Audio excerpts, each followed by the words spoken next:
Okay, friends, today's episode is really special to me.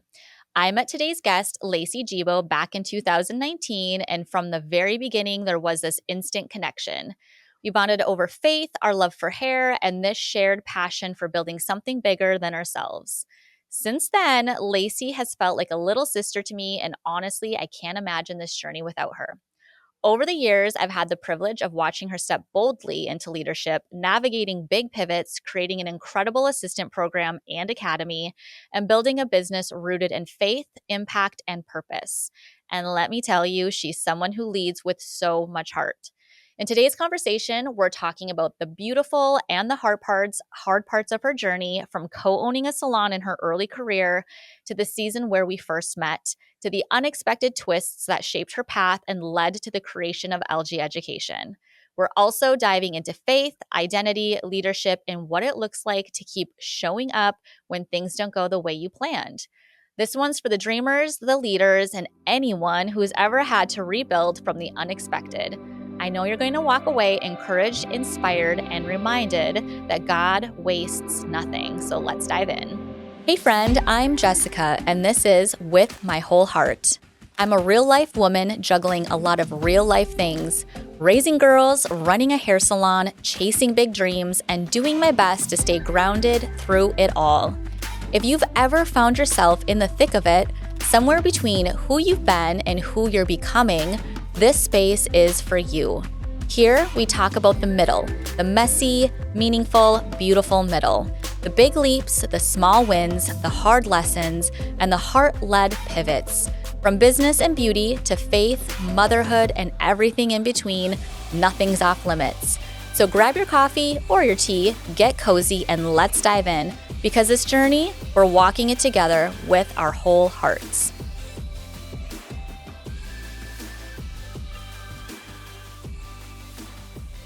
Hello, Lacey. Hi. It's so good to see your beautiful face. What an intro. Oh my gosh. I know. Well, you are the best. Oh my goodness. Hearing that, I'm like, why am I already emotional? Am I know. going to get emotional talking about this kind of stuff? Yes. Well, welcome to With My Whole Heart. That's what it's all about. We cry a lot. We laugh a lot. It's a whole lot of everything. You're going to have the feels. So for anyone who doesn't know you or hasn't met you yet, who is Lacey Gebo at her core? Oh my gosh. Okay, this was the hardest question. I'm like, who am I? Because it's hard. I feel like what other people see of you is different than how you would explain yourself, right? 100%. So it's all the time. I feel like there's this saying that I feel like I live this different life, or I feel like I look and people perceive me so differently than what I think, that I'm perceived. Yes. But Yes. I don't know. I think I'm a small town girl. If I was going to explain myself, I live in Claremore, Oklahoma, in the middle of nowhere in the Midwest, and just a small town girl that has big dreams to impact this beauty industry that, it's really taken off the last couple of years, but I'm so thankful for it because I wouldn't have met you and brought you into my life. So yeah. And you're a mama? I am a mom, married, and have two beautiful babies. Taylor is 7, Hallie girl's 3. I cannot believe she's 3. I know. I was Taylor was 1 when we met. Yeah, which is wild. Yeah, and your girls have just grown up. Oh, yeah, Genevieve's turning 15. That doesn't seem possible. That to me is just the weirdest thing. I know. It's a weird season to be in, to have a kid that's my heart's going to be outside my body when she's driving around. I can't even imagine. I don't even want to think going there yet because I'm I'm not ready for that. No. But God, I was talking to a different person in a different podcast episode about how God does give you the things where you start to prepare and be ready. The running around with 3 kids is insanity. And now my husband's working, where I'm okay, I'm actually ready to have a third driver in the home. It's going to bring me so much more peace, in the sense of not having to bring her to all her things. So on one hand, I'm ready. And on the other hand, it's just crazy to think that I'm in this season already. Where did the time go? Yeah. It's kind of crazy. Okay, so what values, we're going to jump right in. What values or lessons from your upbringing have really shaped who you are today? So my mom and dad, they've been married for 40 plus years, long time. Wow. And yeah, so I still come from a very like wholesome home, I guess you could say. I Mhm. have an older brother and an older sister. And I think a lot about my upbringing. A lot of people, your upbringing shapes you. It really Oh, does. yeah. Like, no matter what people say, like how you're raised, it affects a lot. And that's why I'm like, am I being a good mom? Am I raising my kids the way I need to? Mhm. Because I had this like picture perfect upbringing. I know that sounds so cliche and so like stupid. I think it does. But like when I think about this like fairy tale upbringing, a mom and dad and a brother and sister who are living in a small town, do all the sports, so involved in the community. Everyone knows my mom and dad. Like it was like this picture perfect Mhm. upbringing. My mom and dad were very happy. And even though we didn't have a lot of money growing up, they never let us kids feel like that we went without. They both Right. worked two jobs because we didn't have a lot of money. They would tell you now that like they were broke as F. I don't know if Yeah. we can cuss, but very broke. And so, Yes. and they worked two jobs. And so my dad, growing up, he dabbled in insurance. He had a couple different jobs. And then on the side, he had a mowing business. And so he would mow Wow. lawns to make extra money. And then my mom was a nurse and she did a couple different things. She was the school nurse for a while.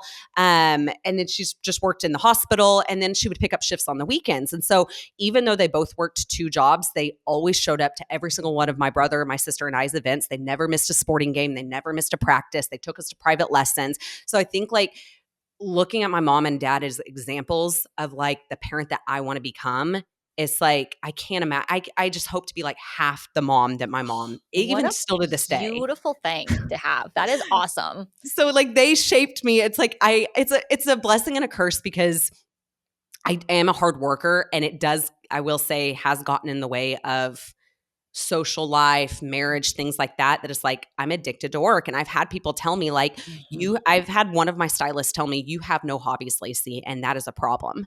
And I'm like, who are you to tell me that? But then I'm like, you know what? She's not She's wrong. right. She's not wrong. But it's like I blame my mom and dad for that. And it's like I love like work is so fun and I'm passionate about it and I love it, but it is like my whole life. And I Yes. can't help but just be like the way that I was raised and who Lacey is like my mom and dad, just it was in my blood and like I was just born and raised that way. But I'm so thankful too because it taught me like nothing comes handed to you and you have to Mm-mm. work hard for what you want. And I'm so thankful for a mom and dad that nothing was ever handed to them. They worked for everything they have. Right. And so looking at that as an example, I'm like, man, just Yeah. it's pretty incredible. So Yeah.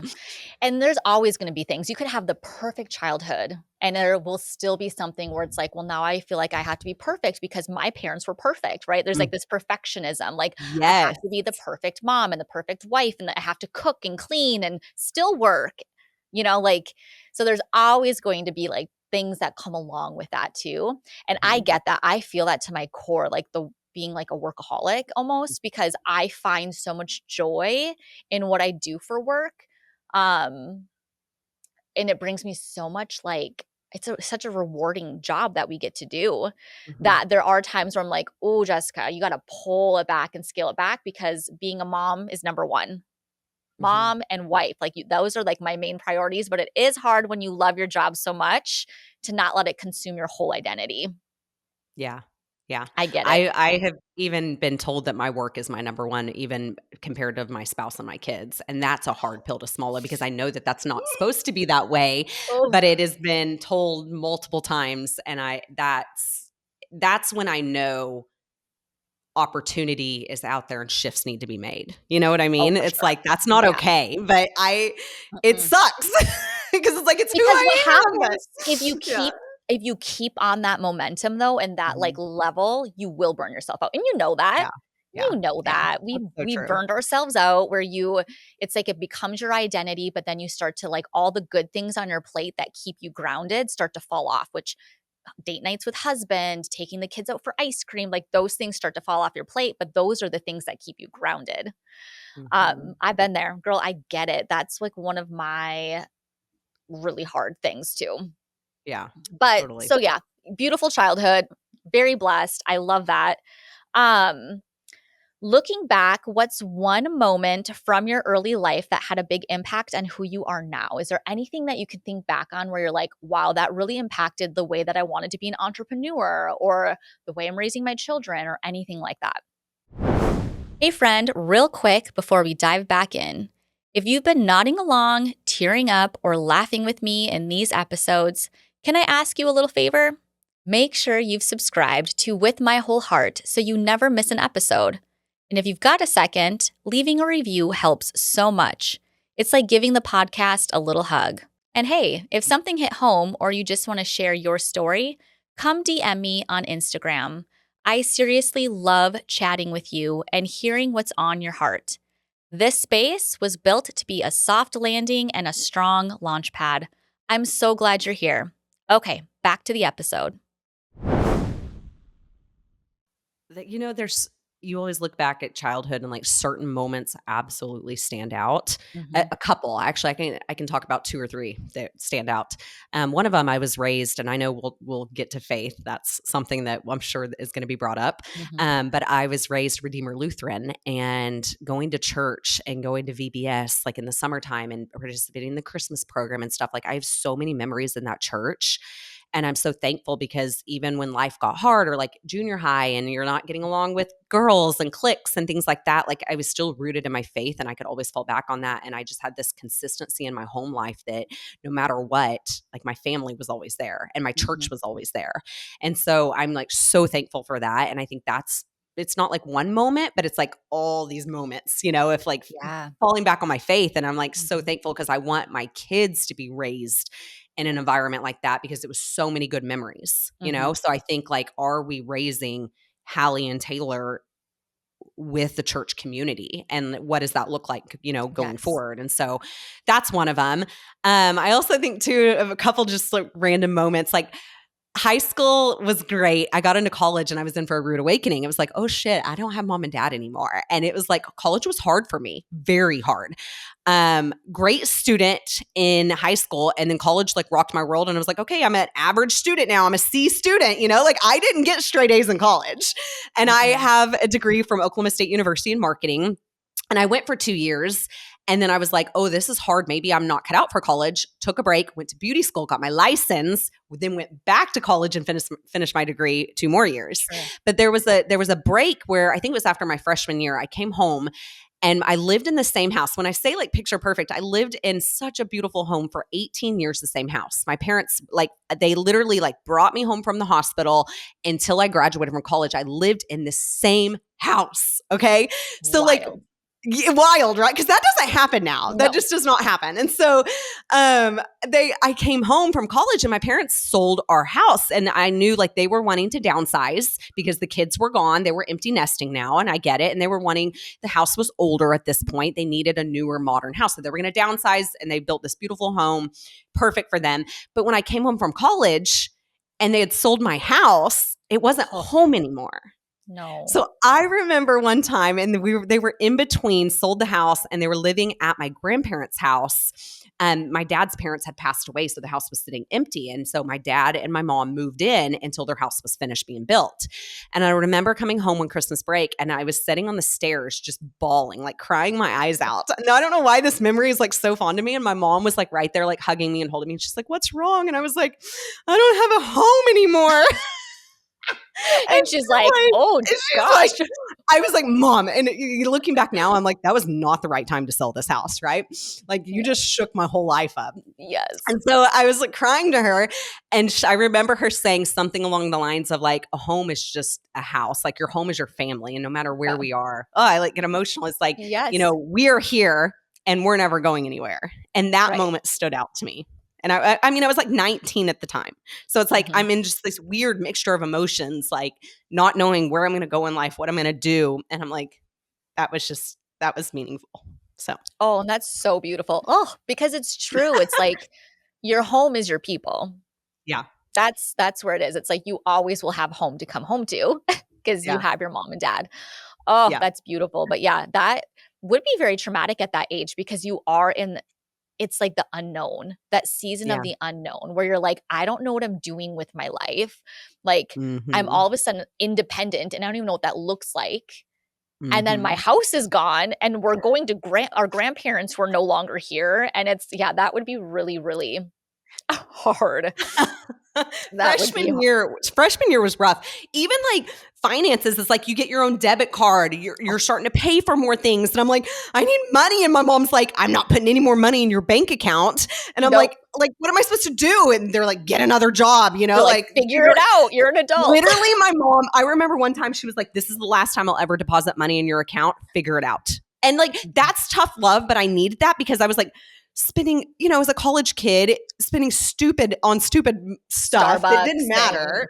Yeah. She's like, no, enough is enough. Go get So another they job. gave me tough love. Yes. I love that actually. I think that is a huge like testament of like who you are now though. Like you're a tough cookie. Like, and you work hard. And so I can see where you get that from. Your mama. My mom. Oh, they're both tough. That's awesome. Okay. So those early values are such a big part of how you show up as a leader now, which leads us into those early years in the industry. So let's just start out with the co-ownership situation. So you co-owned a salon pretty early in your career, correct? I was 23. Okay, 23. And how long had you been doing hair before you did that? 2 years, maybe 18 Okay. months. Like I was a baby stylist. Still like, because I moved home back to Claremore from Stillwater. It's about an hour and a half. I lost my whole clientele and I rebuilt. And then within like 6 months, I was like, want to go into partnership? You know, like very early. That's great. And share how that opportunity came to be. Yeah. So my business partner, I was in a partnership for about 7 years, give or take. And my partner at the time, she was my hairstylist. And so all through high school, she did my hair and I would come back on college and she'd do my hair. So talented, loved like the way she did my hair. Didn't trust anyone like in the college town. I was like, I would just go home and get my hair done because she was my girl. And so she was like, I think you should go to beauty school. And I was like, you think? I was like, I don't think so. And she's like, because she knew I was having a hard time with college. She's like, yeah, go to beauty school. She talked me into it. I would not be in this industry if it was not for her. And so then I was like, okay, I'm going to drop out of college, go to beauty school. And I did, and I loved it. You know, it's like, I just loved everything about it. And so went back to college to finish my degree. And I worked at like 2 different salons in Stillwater. And it was great job through college, like doing all the sorority girls' hair and the cheerleaders. I had a really good job and started to build a really good clientele. Yeah. And then when I graduated, I was like, why am I here in Stillwater? I don't want to stay here anymore. My family's back in Claremore. So I moved back home. And then when I did, I was like not happy, like renting at the salon I was at. And I was like, I really want like my own went salon. right into booth rental. I went right into booth rental coming home. But I knew that like I had my mom here and my roots were here that I could build. Like we know the whole freaking town, you know? So I was like, I'm not going to have a hard time building. And I didn't. I built my clientele so fast. And so really quickly, she was like, well, do you want to like a partner? And without even thinking, I was like, sure. Like there was no thought, no strategy, no contracts, like nothing in place. Like you talk about the dumbest thing you can ever do. If you're listening to this, do not do what I do. Do not. Like you have to have contracts and stipulations and everything in place. Guidelines, black and white. Yes. So no, we went into partnership knowing nothing. Absolutely, like just willy-nillying it, all the things. And it was great until it wasn't. And I felt like we were never really on the same page, even from the beginning. We had issues like 3 months into our partnership. And I'll say I endured it for 7 years. And I grew up in that transition in my 20s. It grew me because I learned. My parents have always said, you're not going to quit what you start. They make me finish what I start. I went one semester at University of Massachusetts and followed a boy there, one little semester. And I wanted to come home after 8 weeks and my mom and dad were like, you will finish what you started and you finish the semester out. And I stayed and I cried every day. I hated it. I love your parents. Oh my God. They're so like ruthless at times.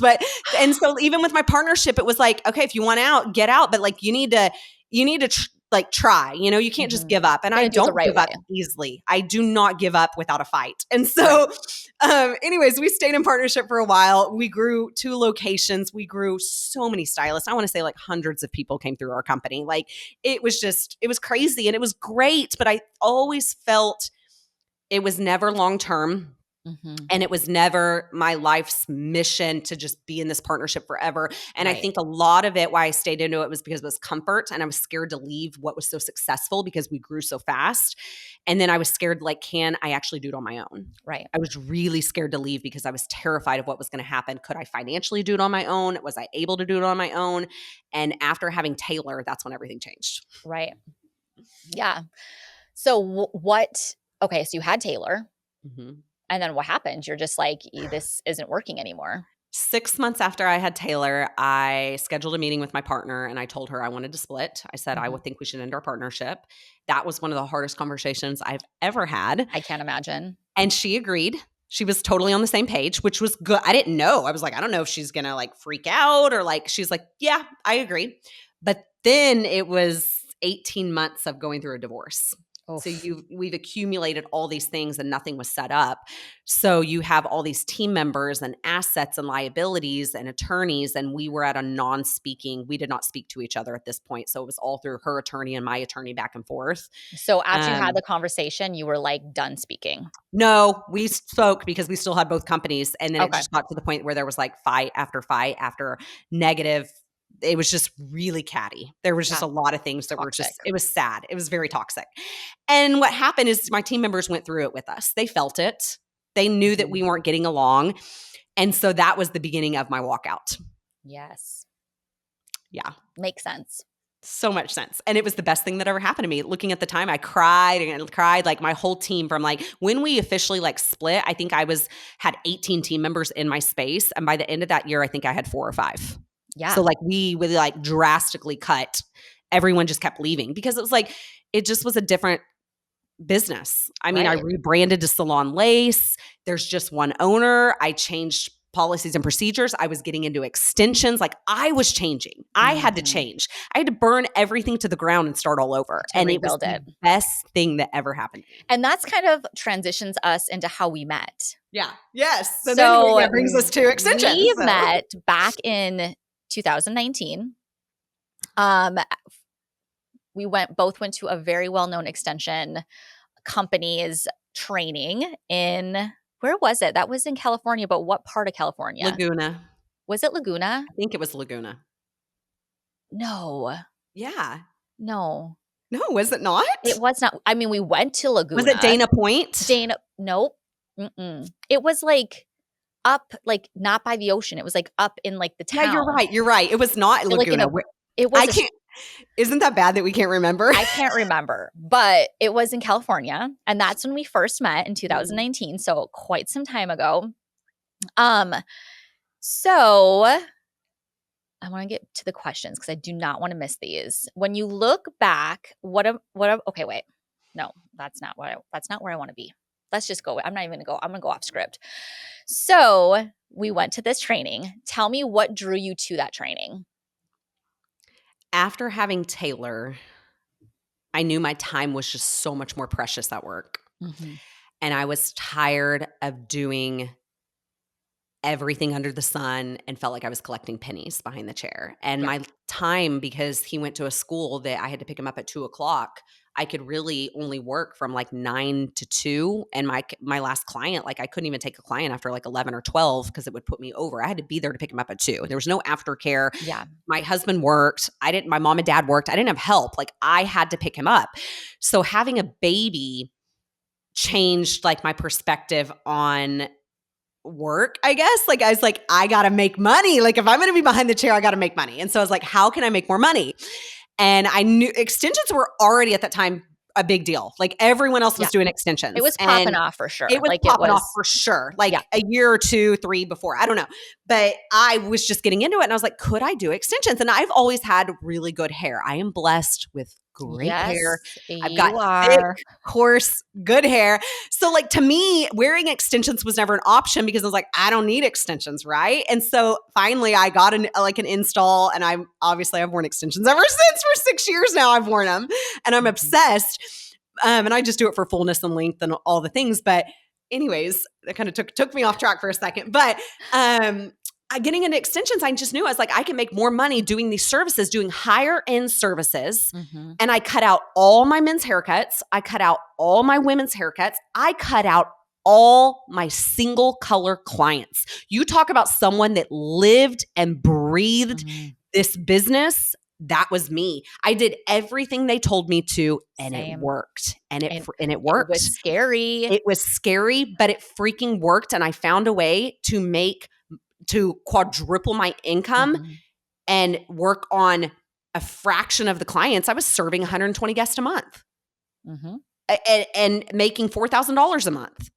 Yeah. To making well over $20,000 a month and servicing way fewer guests and doing 1 to 2 clients a day. Done. Yeah. Sold. Sign me up right now. So that's what brought me to it. And it changed. It not only changed my business, but it changed my life. Oh, for sure. Like I always say, respect needs to be placed where it should be placed. And I don't think either of us would be where we are today without that education. Good, bad, or otherwise. Like it completely changed my entire career. I loved it. I loved the education. I loved everything about it. I lived and breathed it.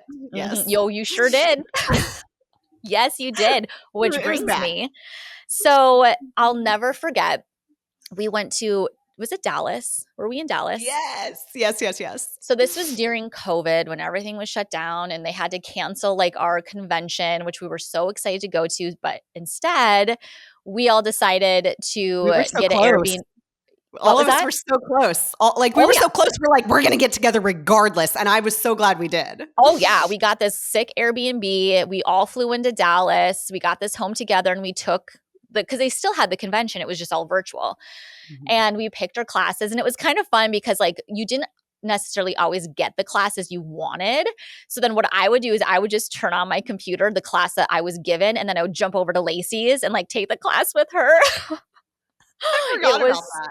Yes, it was so much fun. But during that season, you were like bleeding this company. Like it was in your blood.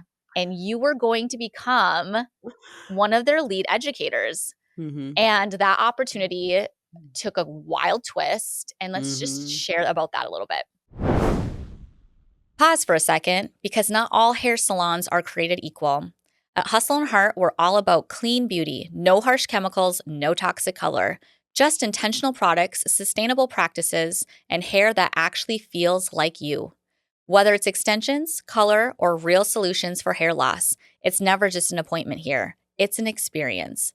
Come feel the difference at Hustle and Heart Salon, where your beauty routine gets the upgrade it deserves. Learn more at hustleandheartsalon.com. It was ripped out from under my feet in a 10-minute conversation on the phone. Yep. With their lead trainer. And it was all handled so poorly. And that's when I lost the respect for the company. Yes. I mean, obviously, but as they make decisions, it's a business. I get it. You got to make business decisions. I gave my feedback. They didn't like my feedback. No. Sorry, but the truth hurts. And I still to this day stand by my feedback. Like you suck at taking feedback. Yeah. So, it's like don't ask for feedback if you're not going to take it. Yeah. And then, not only that, but I feel like part of it for you too was you were guilty by association. It wasn't even necessarily like your issues. It was more like you advocating and then you being guilty by association. Yeah. And the saddest thing is even reaching out to the owner of like, hey, like I'd love to chat or like this and that. The response was so cold. It was like, here's my email address, email me. And that's when I was like, you're not in it for people. You're in it for the money. And it was just gross. I hated it. And the funny thing is at that time, I was going to pitch my assistant program to them. And I was like, you guys suck at working with assistants. I'm just going to say it. Like, you're not good. You don't know your assistant manual. They had one. It was very poorly written. It wasn't good. I'm sorry. I'm just going to say it. I'm being very truthful right now, but it was not like mine. And I was like, I've worked with assistants for a very, very long time since 2013. I know my ins and outs. Can I be your lead trainer with assistants? And I was going to do it all for free. Like basically just hand them all my education.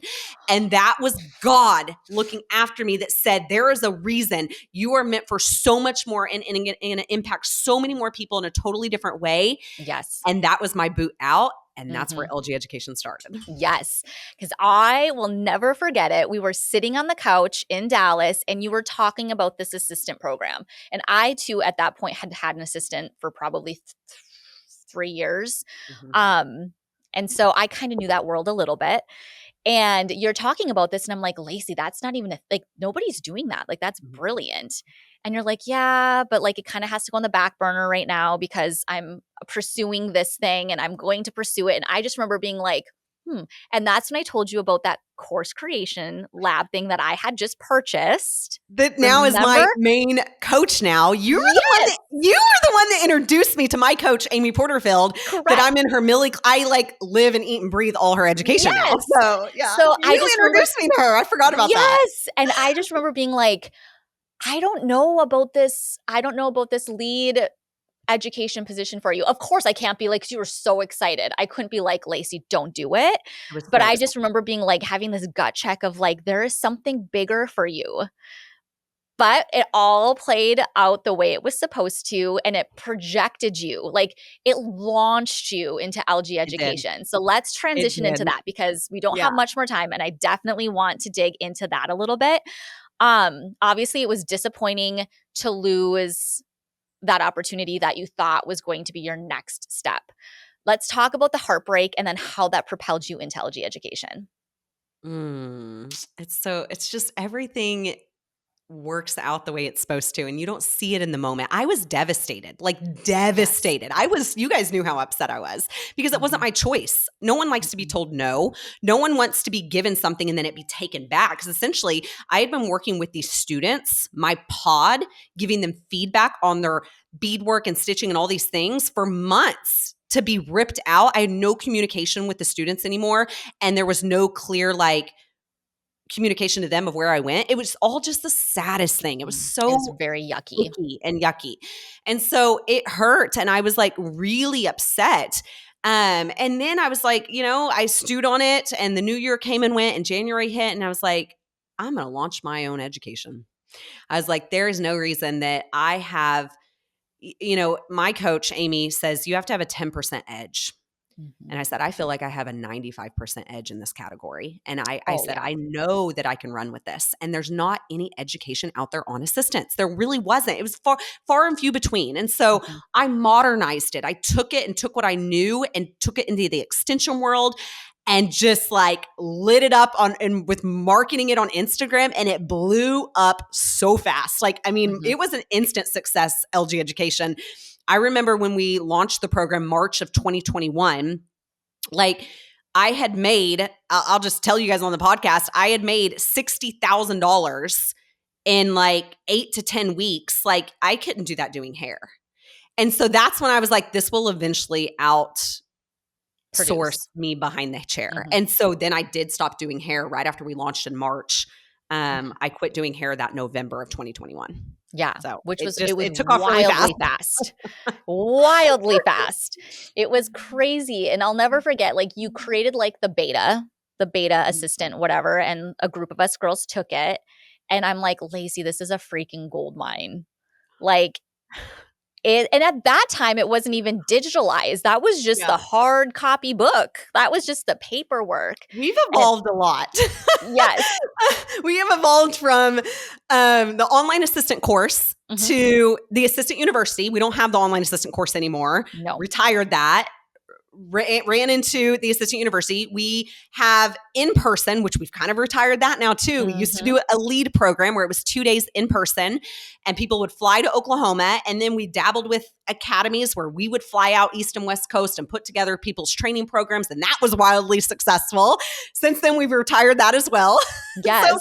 it's just now we have a membership called Culture and it is doing phenomenal. So I'm a big believer on you have to meet people where they are and meet the needs of your consumers. For And the sure. industry's changing and And you're changing. I'm changing. And so You're only one exactly. person. You can't be Yes. split into 500 places at one time. Uh-huh. So it kind of is like you have to, and time is, I'm sure, as you're getting older, like, yes, money is valuable, but time is way more valuable.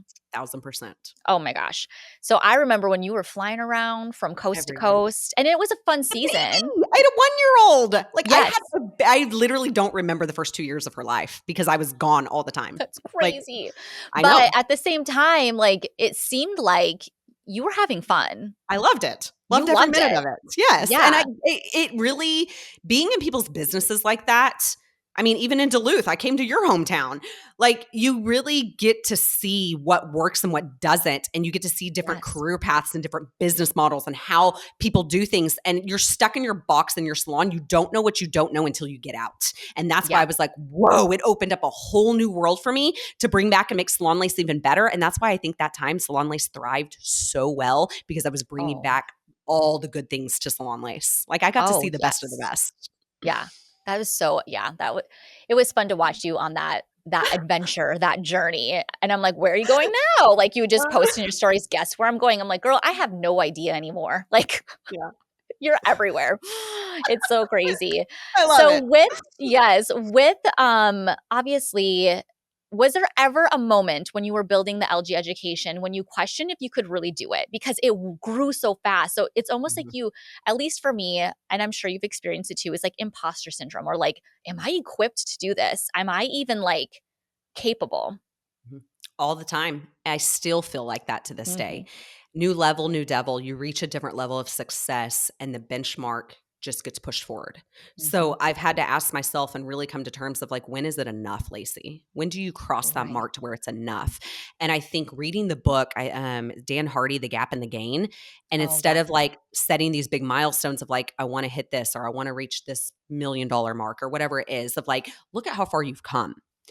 And we, inside of LG Education, we do something that we call a launch, where we open the cart and we enroll new students into our program for a very short amount of time, 10 days to be exact. So we have open and closed cart periods. And so where we take students through the journey, the 4-week course at the same time.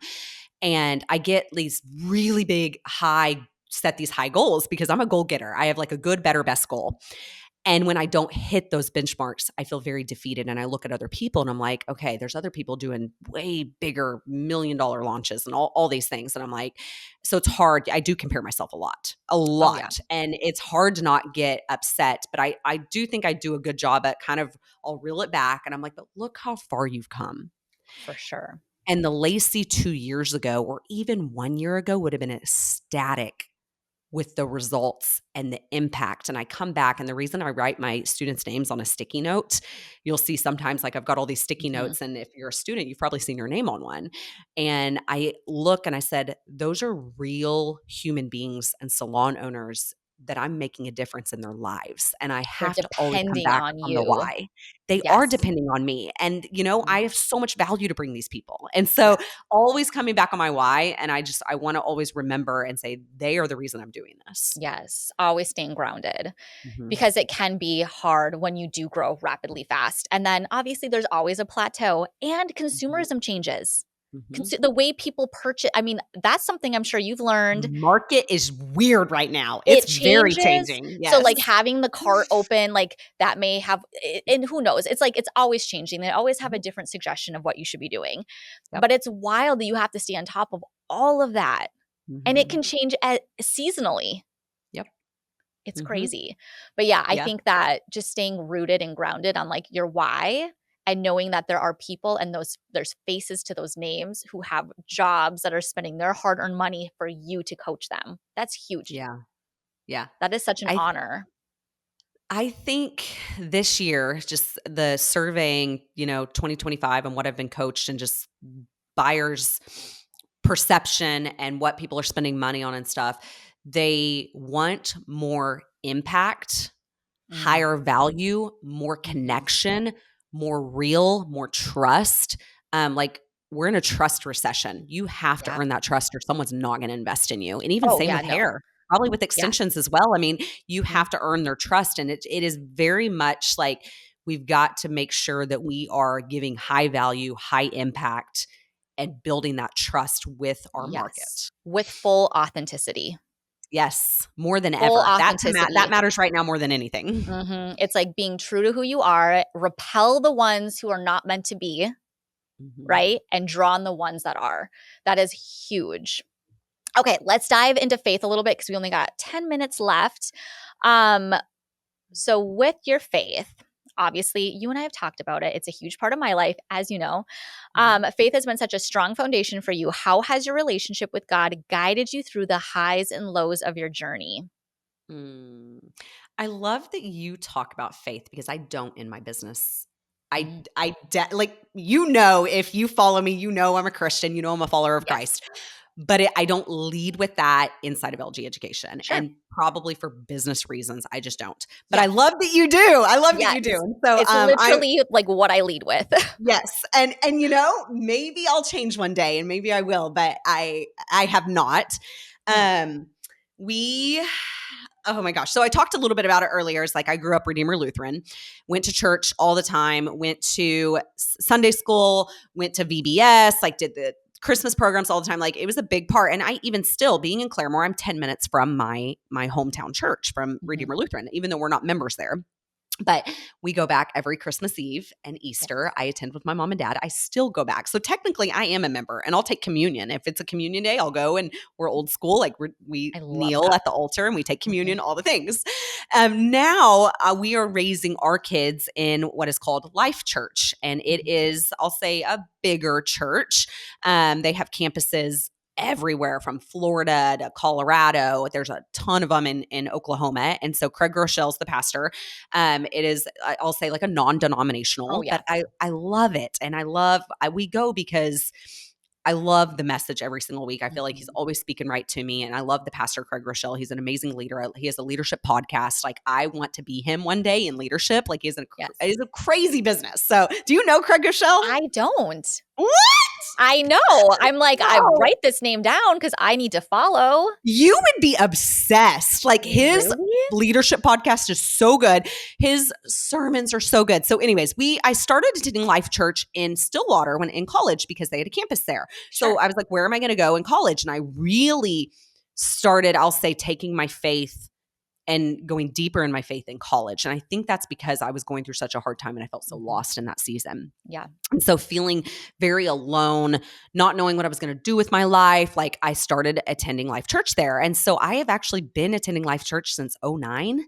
So it's been a Okay. long time. And now Wow. we go to the campus in Owasso. It's about 15 minutes from Claremore. Okay. And faith is something that, like, you wouldn't, I feel like you look at me and you're like, she's maybe not Christian, or she posts workout Well, videos and like girl, no I have clothes or what. known since I the day I met you. Some people might not think that, but just because you can't judge, first of all, don't judge a book by its cover. And until you really got to know me, like, I feel like a lot of people could be judgmental. And just because I'm not, leading this life group and living this like holy Christian, like picture Mhm. perfect, like godly example, I am still very much so deeply rooted in my faith. Yes. And I always fall back. And not even always fall back. It's the first thing I do every morning. I read my daily devotional. Where is it? It's somewhere in my desk right now. Every single day, one of my Mhm. daily rituals, one of the top 3 things is spend time with God, move my body, make my bed. And I will literally, and it's the quick win of making my bed. It's moving my body because how important it is to take care of your Mhm. body, working out, all the things. I don't care if you stretch, do yoga, whatever. And then I read my daily devotional. And that Yes. is time with God that I just, thank him for everything. And this is going to sound so crazy, but this is how my mind works. Sometimes, Jess, do you ever think, or you're in such a good season that you're like, how is my life real? Mhm. And it's almost like you sabotage it. And I thank God a lot. I'm like, for all these blessings and for everything you've given me in life, it would not be possible. It's all because of you. Mhm. And I always like sabotage myself, but I'm like, is it too good to be true? And is something bad going to happen? Right. And Like, I ask, when is the next shoe gonna drop? yes. Yes. I stress about that way more than what I should. And Mhm. being very vulnerable with you guys right now is I always like think something bad is going to happen. No Mhm. one is just blessed. And I'm like, why am I so blessed with all these healthy kids and this great career and a beautiful salon and great friends and like this beautiful life? And I'm just like, what, something bad's going to happen? Like, I always think that was just so dumb, but I don't know. I get it though. It's true. And part of it is though, because you're staying connected to your source, like, which is Mhm, God, Jesus Christ is your source. And you're plugging into that every single day, which equips you for everything you need to handle for the day. If you weren't mhm. doing that, when bad things would happen, it would feel like more of a blow. Yeah. Does that make sense? It's not like bad Yes. things aren't happening to you. It's not like you don't have hardships. It's Oh, just bad you things have a certainly different do. You look at yes, life differently. I you think look you at it choose different. to look at life very differently as a Yes, Christian. because you're charged. Mhm. I can kind of talk about like you have your phone and it's dead. It's not going to give anything to you. You can't call, you can't text, you can't do anything. You plug it in, you give it some more life, and it's going to do everything for you. That's how I look at like my connection to God. If I stay connected to him, I stay fully charged. That is going to give me a whole different mindset and outlook on life. And then when the hardships do come, you're able to handle them differently than if you were depleted. It's so true. So it's not that bad things aren't happening. So you almost need to just change that mindset because I it's like you know. have struggles, you have hard things. It's not like the next thing's going to happen. They are happening in real time. You're Mhm. just processing them in a healthier way because you're That's staying connected. that's very true. Yeah. One of my favorite songs is "Sure Been Good" by Elevation Worship. Oh, I mean, yes. please tell me you know that song, Yes. featuring Tiffany Hudson, but it's Mhm. like, "God, you've sure been good to me, and Mhm. all my life you have been faithful." Oh, You I'm know, gonna cry. I love that song. it's such an emotional song. It is one of my favorite songs, and I have it on my playlist. I listen to this playlist on repeat, and if it's slow morning, I'm doing my makeup, like, literally, I was listening to it this morning, Yeah. and it really just takes me back, and I think about that song as, like, really over my life of Lacey Gebo of, like, "You have been so good to me," and Mhm. it's like, just thank you for everything. So, Yeah. yeah. It really is. I mean, I feel like that's a great way to end this episode because I have loved that connection that we've had, right? Like I know when there's a believer, I can sense it. And it's like there's just this instant connection because it grounds you and it roots you into a different, deeper level of Mhm, life, I think. mhm. And I have loved watching you grow and blossom this beautiful life from having two babies to LG education to your salon. I mean, all the things, your marriage, making hard decisions when you've needed to make them. I just want you to know how proud I am of you. Aw, thank you. You're gonna make Yes. me cry. That means a lot. Thank Oh, you. You've yes. seen a lot of transitions for sure. Yes, for sure, and it's been such a beautiful thing to be able to Oh, watch thank you. that journey. So, Lacey, thank you so much for being here and sharing your whole heart with me today. I know this would be a beautiful conversation, but honestly, it was even more powerful than I expected. Your story is such a great reminder that the unexpected twists, the disappointments, the detours, and the pivots we don't always see coming are often the very thing that God uses to prepare us for what is next. So I'm so grateful for your friendship, your leadership, and the way you continue to show up with such courage and authenticity. You inspire me, and I know you've inspired everyone listening today. So if you want to connect with Lacey or learn more about LG Education and her assistant program, all of her links will be in the show notes. Definitely go check her out and follow along to see what she's up to because I promise you won't be disappointed. Thanks for being here and for sharing the space with us today. That's what With My Whole Heart is all about. So thank you, Lacey. Thank you for having me so much. It's been a Yes. pleasure. Love being here. Yes. Love you, friend. Thank you for spending this time with me today. Your time is valuable, and I'm honored you spent it here. I hope something in this conversation met you right where you are. If it stirred something in your spirit or spoke to your heart, I'd truly love to hear about it. My DMs are always open. I love connecting with you. And as you go, just remember, you're not walking through this life alone. Until next time, stay grounded, keep showing up, and keep leaning into the purpose that's been placed on your heart. I'll be right here, cheering you on with my whole heart.